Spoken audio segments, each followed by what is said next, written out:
Hello there, sword friends. Today I'm going to tell you about this sword right here. This is the Hanwei Scottish basket-hilted backsword. And before I get into the review, a couple quick important caveats. One, this is a second-hand sword and therefore may not be representative of what it would be like if you were to buy one new from Cast Siberia or Cult of Athena or wherever you buy your swords new. I think it reasonably represents a new one. There are some condition issues that may not be present if you buy a new one. Hopefully they're not, but it's worth calling out that this is a second-hand one. Anyway, the other bit to note is that I am not experienced at using this kind of sword, and while I've talked about swords on the internet for a long time and I study swordsmanship, this one feels admittedly very foreign to me, and my experience with basket-hilted swords in general is very, very limited. I've handled very few original antiques, I've handled very, very few reproductions, and so keep in mind that my musings and thoughts are that of a very novice collector in this regard. But if you're a person that is a backyard cutter and wants to have fun with a sword like this, then hopefully my thoughts and musings will be helpful to you. If you likewise study and know more than me, drop some knowledge in the comments down below. But still, hopefully the close-ups of the bits and bobs and fits and features and seeing it used in inexperienced hands is going to still be relevant and give you some idea of if it's worth your hard-earned money or not, which is the point of this video. My objective here is to show you the sword, and it's kind of at least the example that I have to show you, and have you have some idea at the end of this video of if it's worth your time and money to pursue. And whether or not I'm experienced, I can still show you close-up videos, and still, if it holds up to whacking into tatami is a question that can be answered. Anyway, that's the point of the video. I'm going to move on with the show.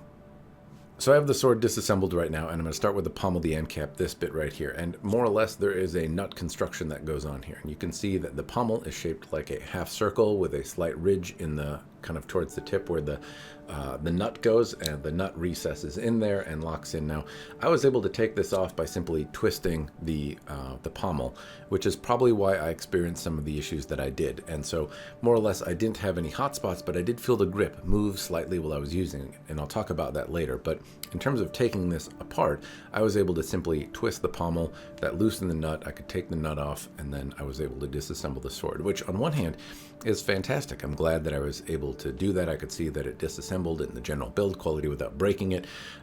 But on the back side of this pommel, there is a slot that is supposed to be touching the kind of the rectangular portion of the tang, and because I was able to twist it, mine was obviously not connecting that far, and so that meant that this was moving around. I probably could have tightened it more. Like I said, that would have abated the problem, but that also would mean that I'd really have to wrench on this thing, the little nut here, to get it off, and I would diminish the overall appearance of it to get this nut off, or to tighten it, I'd have to use the pliers, and it would likely scrape and not look as pristine as it does right now, because when you put it together, one, it's pretty aggressive looking to get thumped in the skull with, but two, it looks like a booby. Anyway, that would be some notion of potential improvement, is put some sort of slot or hole or something in here, or maybe shape it like a nut so that I could get a pliers on it or something to apply, so I don't really have to like really scrape it up and diminish it to tighten it down. Anyway, other positive notes about the pommel. One, I do like that the circular bit can go through for the nut, and then it has kind of shoulders to rest on for the tang, so it can be tightened down in a way that it's not going to jiggle and wiggle around. It's also chamfered in such a way that it didn't chew into my hands. It was not moving around in any way that I could feel, but it didn't chew into the meat of my hand as I held it, and overall it was, you know, reasonably well shaped, and it also looked pretty aggressive, and if I thumped anything with it, I didn't notice any rattling or anything like that, at least not in the pommel. That moves us up to the grip area, and the first part that you'll notice is that it has this tassel, or at least what I'm going to call a tassel. I don't know if that's the correct name or not, but basically these are little nylon cords tied around what appears to be a washer, and it seems like an optional piece or something that I could just replace with a different washer if I wanted. It also seems like something a craftier person than me could change. You could tie different tassels, different things, put different colors on if you so chose, but it seems like a piece that somebody crafty might be able to do something neat with. What I found, though, is that if this were on there, if I put my hand on the grip, then some of these little tassels would go over it, and I would basically lose my tactile sensation to the surface of this grip, which is pockmarked from the ray skin that it appears to be made out of, and really gives you a solid sensation of grip in your hand. But where these tassels rest, I didn't find that I had that. It felt a little more slippery, so it didn't help me in my grip. Now, if I were using this on a campaign or for hours or something like that, the semigawa or ray skin that's on the handle could be very abrasive, and maybe I'd be grateful to have just this one spot where it wasn't rubbing on me, but that was not the case for me, and so I found this to be a bit of a deterrent to grip, and I don't find that it particularly adds to the look. Anyway, it's also worth noting that where it goes in and my hand rubs this, between my skin and the semigawa or the ray skin, the fringes are a lot more frayed and it diminishes a lot more quickly. All right, so that brings us up to the grip, and the grip has a lot going on that I really, really like, but there's two things that I don't like. I'm going to mention them first. First, it's mostly round. I like elliptical grips. I like things that index well, that really make me feel like I'm locked onto the edge.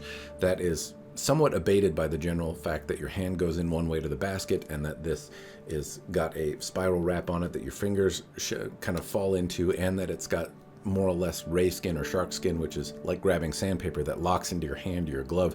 So you can't really index it wrong. Not so much, maybe to the finer degrees, but when you have a hold of it, it really doesn't turn in your hand. I can't get the sword and twist it, even though the handle is mostly round. Still, I would have liked it to be a little bit more elliptical. The other bit is on the side that is not facing the outside. The little wire wraps here are visible, and so these could have been hidden under the caps. They could have gone just a little bit further. They don't, and so unfortunately they are exposed. I don't see that that's going to even be a cosmetic thing, given that they're on the opposite side inside the basket and you only see it when you take it apart. But if they had gone just a little bit further, then I wouldn't see them at all. So that would be nice, especially if I use if I take the basket off and don't use the little liner piece.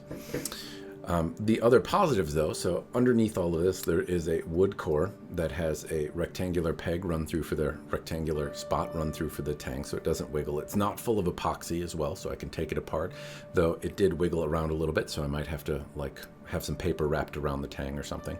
It has these metal caps that go on either side, which are adding to the structure. It's wrapped in semigawa or shark skin or ray skin, which is like a rawhide and is really adding to the structure, so it's much harder for the wood to crack or move. And then it's bound in this metal cord or metal cable, metal wire, which is braided and also quite nice. The seam on the side here is also well done. This is the side your fingers kind of go on, and I don't feel any ledge or I don't even feel that it's flat, frankly. I didn't know that was the case until I had it all apart. And again, round handles usually bother me, particularly on like a single-edged sword. But here, because of the fact my fingers go in here and I have to get my hand in the basket in a particular way, you're kind of pretty much in alignment with the edge just by nature of how this is held. Still, I would offer up that an elliptical hand or something slightly more elliptical would really let me lock it in just even that much more. But I think the handle structurally is really, really well done, and more than I expected on a sword of this price point. Moving up to the basket, again, this comes off, and so what I see here, incidentally, is it looks like there are some spots where it was welded, though I'm not entirely sure if it's just been sanded down slightly in here. I don't know if that's to take welds off or not, or just because there may have been sharp remnants left over from the casting. In either case, I'm not entirely sure, but the basket is pretty structurally solid. I did punch something with it, and the basket didn't bend or move, and if I kind of clench down on it, it's not bending or moving, which is, I think, what you'd hope for. Now, to me, I thought I could use this for punchiness, and so I punched it to Tommy Mat to kind of get it on the peg more, and I got some skin removed from my knuckle as a result of that. So this is not big enough for my sausage hands, and most of it is this kind of partially flat surface here where this face is. So if this were domed out just a little bit more, I think I could have got my knuckle in there and not lost some skin when I did the striking. If you have big sausage hands and you want to use this offensively, I would urge caution, because you're probably going to whack your knuckles. But that is the only spot that I felt it in. I'm glad I kept the liner in. Some folks recommended removing it. I am glad that I left the liner inside, because if I didn't, I would probably have more skin removed from my hand as a result. But the fact that this comes off means that you can glue it, you can change it, you can do whatever you want. The lines are overall reasonably clean. There's very few spots that I would argue would need to be cleaned up, and overall I think it's a solid presentation for a sword at $360. The little face on here, which I'm not sure who it's supposed to be, is reasonably detailed. I can make out some of the stippling, for a cast piece, which I presume this is, some of the lines in the beard. Hanwei does a pretty good job with casting, and I think this is no exception. The liner could maybe be a little bit thicker. but I'm not sure how thick it is honestly supposed to be. As it is, it's red, it's reasonably nice. It's not of, a particularly low grade, but I would say that it might be nicer if this were a little bit more robust, maybe leather, something that would be harder to puncture if a small sword did go through here, which I guess in theory it could, though your hand is reasonably well protected. Moving up from there, there is a leather washer on here, which is going to help you tighten things down and keep the metal from the blade rubbing on the metal of the scabbard and, maybe bending or breaking things. The scabbard itself has a metal mouth area here with what looks like a belt loop or retainer, not loop, but something to kind of latch onto a belt or something. I don't know, I didn't really wear this, but it's not glued on in such a way where it wiggles around. Has a metal shape at the end as well. The scabbard feels like a plastic core, like similar to what I would see on the Tinker long swords and whatnot, but I'm not sure. And the leather doesn't feel a particularly great quality, and I can kind of move it. If I push my fingers on the scabbard, it moves around a little bit.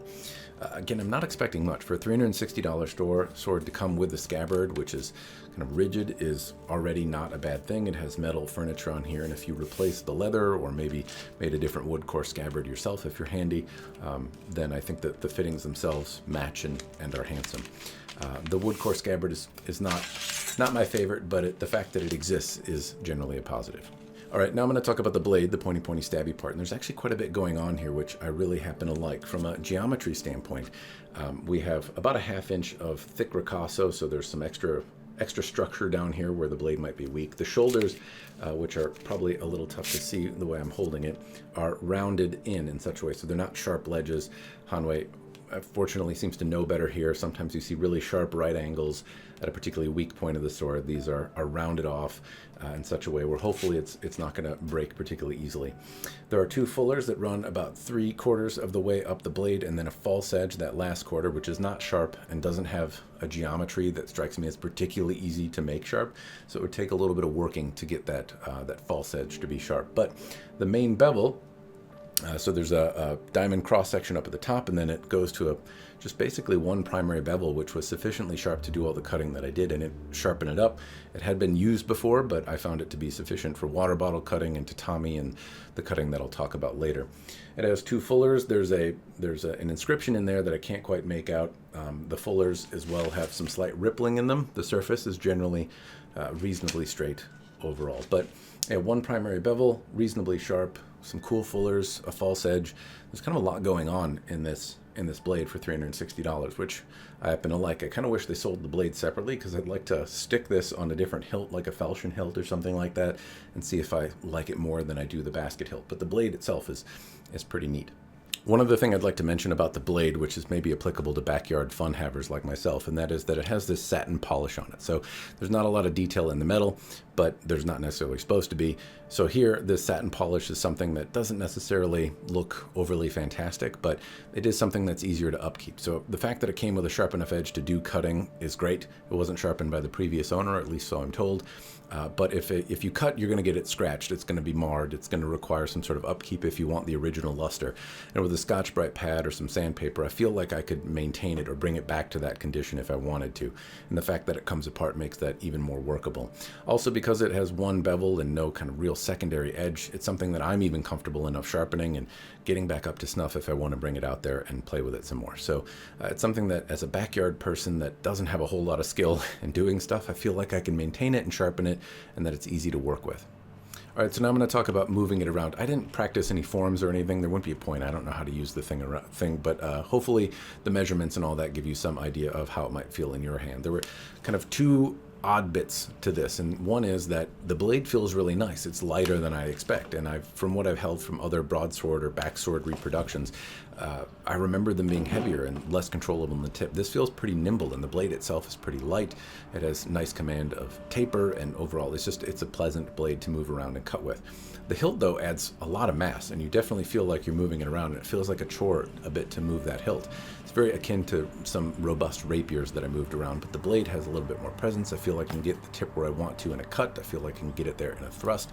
From an ergonomic perspective, these little grooves down at the bottom of the base of the basket let me move my wrist down here, so I can still be relatively maneuverable. It's still intuitive in how to use this, but there's a ton of weight in this basket down here.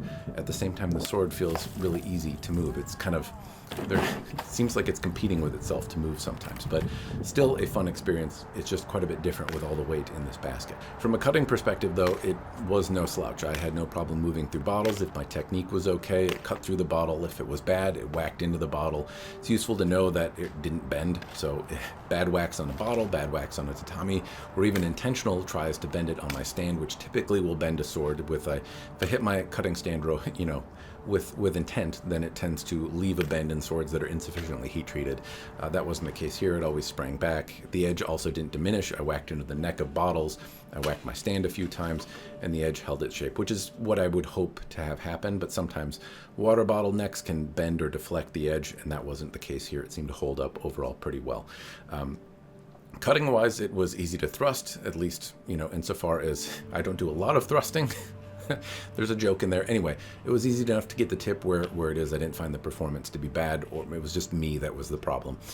Cutting wise, like I said, it was able to cut through targets. It's worth noting that bad technique, the edge isn't going to save me here, but a good technique, it certainly did the job. And it's also worth noting in the tatami targets that I'm cutting, these are used Japanese tatami mats, which tend to be a little harder. I did not soak them for a full 24 hours, so they're not as easy to cut as they could be, and this is maybe the third or fourth day that they've been out. So they're among the harder used Japanese tatami mats to cut, and it was still moving through if my technique was good. I was actually reasonably surprised, given how hard these mats were to cut, that it cut as well as it did in my hands in particular. Anyway, cutting wise, it was fun. It was fun to move around. It was a different sword to kind of move, and it was different to think about, and I really, really enjoyed it. If you don't have a basket hilt, it's definitely something to experience, and this one is not a bad example. I personally had a lot of fun, but I don't know how historically accurate it honestly is or isn't. But to me, this was an enjoyable experience in cutting, and the sword was certainly there to do the work. It just had me in the way of it. Anyway, hopefully the bits and bobs and fits and features, the close-ups, have helped you decide if it's got the build quality you're looking for. And if my cutting was of any use, hopefully you now have some idea of if it's worth your hard-earned money or not. But it's time I answer that question myself. And to me, for $360, yes. More so, yes, if you can find one used at a better price like I did. But this is a fun sword. The blade, because it can be disassembled, could be put on a different hilt, and it's definitely a fun kind of neat blade by itself. But the basket hilt components and all that, generally speaking, seem well made and of good quality, and honestly, you're getting more here than you typically would in like a Hanwei Tinker longsword. I know they're very different things, but if I think of the construction of those versus the construction here, there's some more elaborate casting. There's a grip that has some more different components and furniture in it. You're getting a lot more pieces, I guess I would say, and it's certainly a blade with a singular bevel, which I think is basically how the Tinker pieces come, but a false edge, fuller ring, like there's some complexity going on there, which I think is pretty fun. Anyway, I think from a value perspective, there's a lot here, but just from a fun perspective, it was a lot of fun. Well, I'd like the handle to be a little bit more elliptical. Well, I'd like the nut to come off a little bit easier, have a way of tightening and loosening it without diminishing the condition. Overall, I think it's a pretty solid sword. It has a lot of features, but also it's just a lot of fun to move around and quite a bit different. I like that it was lighter as well, because I was kind of expecting something a little bit more brutish, and this blade is lighter, but the brutishness comes in the handle. I would also like, again, something that was domed just a little bit more in the hilt so that my knuckles would fit in there, but I have larger hands than some, and so it's not a surprise that my stupid sausage fingers didn't fit in there and that I couldn't punch with it. But the hilt itself did hold up to at least the limited punching I did, which was on a tatami mat.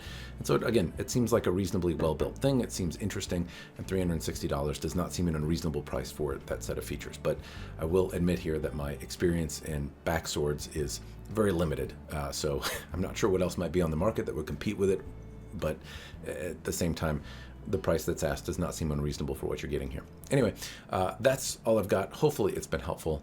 Cheers, and thanks for watching.